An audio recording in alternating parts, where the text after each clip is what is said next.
যে আপনাদের দেখাই, আমাদের দেশ হলো আমরা বলতাম কি যে মধু তো শক্ত হয়ে আছে, যে এই শক্ত মধু মনে হচ্ছে যে আপনার এই মানে নকল, মানে আসল মধু না। তো নকল মধু মনে হইতেছে, তাই না? আসলে কিন্তু এখানে এই এই এই এই দেশে আমরা কিন্তু এটা নকল মধু মনে করার সুযোগ নাই, কেননা আমরা বিশ্বাস রাখি যে এখানে যা কিছু হয় সব কিছু আপনার এই যে আপনার দাম কত, দাম হলো 2 টাকা 39 পয়সা, আর কেজি হলো 5 টাকা 98 পয়সা। যেগুলো আপনার তরল, যেগুলো আপনার আটকানো, এখানেও কিছু আছে শক্ত মধু, যেমন এই যে এখানে বিভিন্ন রকমের মধু আছে, অনেক রকমের মধু আছে, ছোট বড় এটাও মধু, এটাও আবার নরম আছে।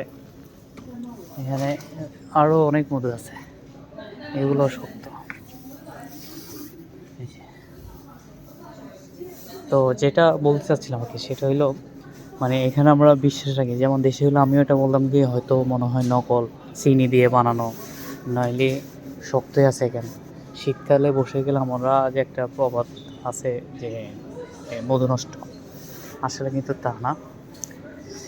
যাই হোক, যেই দেশে যেই ভাও, আমরা আমাদের দেশে হলে বলতাম যে কেন কেজি হিসেবে কেন বিক্রি করা হচ্ছে, এই যে 99 পয়সা 1 কেজি কলা, এটার দাম একটু কম, আমি এটাই নিছি, 4টা নিয়ে নিলাম, দেখি কতটুকু হয়। আর ওইখানে আর একটা কলা আছে, সেটা হলো দূর থেকে আমি দেখাই, ওই যে ওই যে শেষ মাথায়, ওটা 1 টাকা 89, আমি বেশি দামেরটা নিচ্ছিলাম না। তো এটা 4টা কলা কত হয়েছে আমি দেখি, এটা 30 নম্বরই, এটা 4টা কলার দাম পড়ছে আসতেছে 718 গ্রাম 71 পয়সা পড়ছে। আমি বুঝলাম না, প্রায় ওই দিনও আমি 4টা এরকম নিলাম, তাও 71 পয়সা পড়লো। ও আমি এদিক যাই, আমি তেমন কিছু নেই নাই। এই যে দুধ কলা রুটি, সকালে নাস্তা খাবো ওই জন্য। এখানে বিভিন্ন রকমের রুটি আছে আপনার, কিছু মানে একটু গরম করে নিলে হবে না, আবার কিছু মোটামুটি রেডি আছে, কিছু আবার কত ডিগ্রি আপনার গরম করে নেবেন, একদম ওই মাথা পর্যন্ত রুটি।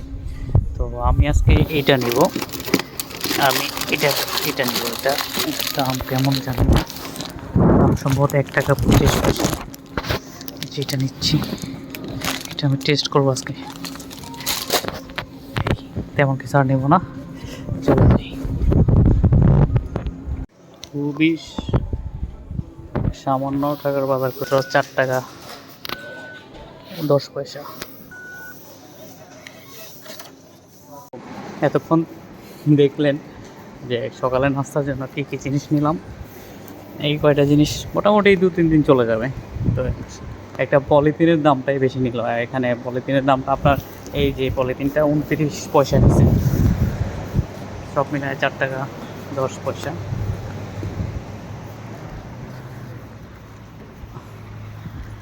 আমার গাড়িটা সামনে,